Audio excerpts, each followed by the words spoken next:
Mga kapuso, hanggang bukas na lang po ang Noel Bazaar sa World Trade Center sa Pasay.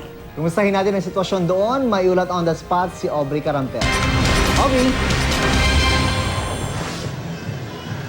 Maris, June, tuloy-tuloy ang Christmas shopping dito sa World Trade Center para sa taunang Noel Bazaar.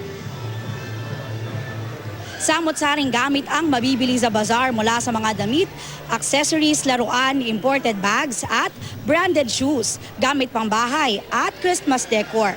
May mga booth din sina Bea Binene, Chris Bernal, Kim Rodriguez at Yasmin Curdy.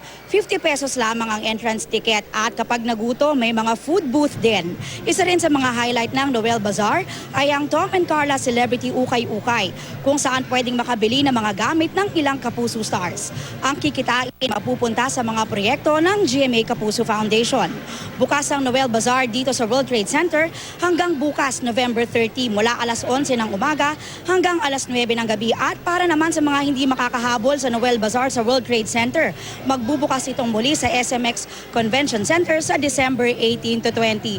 June, Maris, nako, medyo dagsana nga yung mga namimili dito at yung mga nakausap natin gustong makakita ng mga maraming pagpipilian at syempre yung murang mabibili ng mga pamasko.